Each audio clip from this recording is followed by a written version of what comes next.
విద్యార్థులు 10వ తరగతి తర్వాత జీవితాన్ని, భవిష్యత్తును, కెరీర్ను నిర్ణయిస్తుందని, ఒకవేళ ఇప్పుడు తప్పటడుగు వేస్తే జీవితాంతం సర్దుకుపోతూ గడపాల్సిందేనని, అందుకే ఇప్పుడు తీసుకునే నిర్ణయం తెలివైనదై ఉండాలని నాగర్ కర్నూలు జిల్లా విద్యాశాఖ అధికారి ఏ రమేష్ కుమార్ అన్నారు.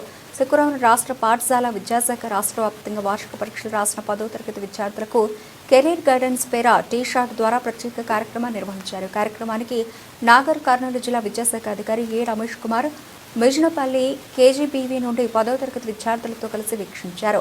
రాష్ట్ర విద్యాశాఖ ముఖ్య కార్యదర్శి యోగితా రాణా, విద్యాశాఖ సంచాలకులు నరసింహారెడ్డి కోర్సుల వివరాలు తెలిపే విషయ నిపుణులు విద్యార్థులకు 10వ తరగతి తర్వాత తీసుకోవాల్సిన ప్రణాళికలను వివరించారు. అనంతరం విద్యార్థులతో డీఈఓ మాట్లాడుతూ విద్యార్థులు తమ ఆసక్తికి అనుగుణంగా కెరీర్ను ఎంపిక చేసుకునేదై ఉండాలని, భవిష్యత్తును బంగారంగా తీర్చిదిద్దేదై ఉండాలని సూచించారు. విద్యార్థులు ఇప్పుడు తీసుకునే నిర్ణయాలే భవిష్యత్తును నిర్ణయిస్తాయని, అందుకు తగుగుణంగా నిర్ణయాలు తీసుకోవాలని సూచించారు. 10వ తరగతి పరీక్షలో ఉత్తీర్ణత సాధించిన తర్వాత చాలా ఎంపికలు అందుబాటులో ఉన్నాయని, సాధారణంగా విద్యార్థులు 10వ తరగతి పరీక్షలో ఉత్తీర్ణత సాధించిన తర్వాత తమకు ఇష్టమైన సబ్జెక్టులను ఎంచుకొని తదనుగుణమైన నిర్దిష్ట సబ్జెక్టును ఇంటర్లో ఎంచుకోవాలన్నారు. అయితే ఇంటర్ ఒకటే కెరీర్ ఆప్షన్ కాదు అని, ఇంకా వృత్తి విద్యా కోర్సులు, సర్టిఫికేట్ కోర్సులు, ఎంట్రీ లెవెల్ ఉద్యోగాల కోసం డిప్లొమా కోర్స్, పాలిటెక్నిక్ లేదా ఐటీఐ, ఇండస్ట్రియల్ ట్రైనింగ్ ఇన్స్టిట్యూట్ని కూడా ఎంచుకోవచ్చని తెలిపారు. ఈ కార్యక్రమంలో సెక్టోరియల్ అధికారులు షర్బుద్దీన్, శోభారాణి, కార్యాలయ పర్యవేక్షకులు నాగేందర్, బిజినపల్లి ఎంఈఓ రఘునందన్ శర్మ, కేజీబీవీ ప్రత్యేక అధికారిని నాగలక్ష్మి, విద్యార్థులు, ఉపాధ్యాయులు తదితరులు పాల్గొన్నారు.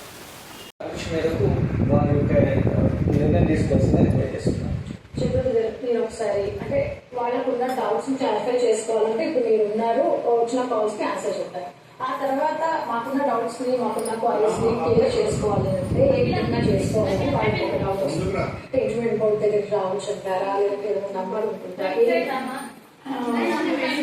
ట్రీట్మెంట్ బోర్డుకి రాకుండా మీరు వెబ్సైట్ చేసినాక మీకు ప్రతి డిస్ట్రిక్ట్ లో ఒక డిస్ట్రిక్ట్ ఆఫీస్ ఉందండి. ప్రతి జిల్లాకి 33 డిస్ట్రిక్ట్స్, 33 డిస్ట్రిక్ట్ ఆఫీసర్స్ ఉన్నారు, ఆఫీసర్స్ ఉన్నాయి. మీరు ఏ గవర్నమెంట్ కాలేజ్కి వెళ్ళినా కూడా ఇక్కడ ఆ డీటెయిల్స్ అనేది మీకు చెప్తారు.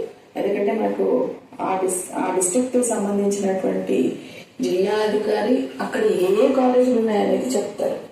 గవర్నమెంట్ కాలేజ్ కావాలా, ప్రైవేట్ కాలేజ్ కావాలా, లేదా మనకు సోషల్ వెల్ఫేర్ కానివ్వండి, మైనారిటీ కాలేజ్ కానివ్వండి, ఏ డీటెయిల్స్ కావాలన్నా కూడా మీకు ఆ డిస్ట్రిక్ట్ అందుబాటులో ఉంటుంది. డిస్ట్రిక్ట్కి వెళ్తే డిస్ట్రిక్ట్ ఆఫీసర్ దగ్గరికి అందుబాటులో ఉంటాయి. లేదు అనుకుంటే ఈ రోజుల్లో బోర్డ్ ఆఫ్ ఇంటర్మీడియట్ నడిపట్లో ఉంది నాంపల్లిలో. ఎవరైనా రావచ్చు, ఏ డీటెయిల్స్ అయినా కూడా కావాలంటే కనుక్కోవచ్చు.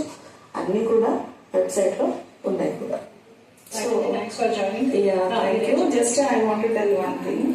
ఒక చిన్న విషయం ఏంటంటే, ఇప్పుడు 10th అవ్వకన్నా ముందే, రిజల్ట్స్ రాకన్నా ముందే పేరెంట్స్ కి చాలా కాల్స్ వస్తుంటాయి.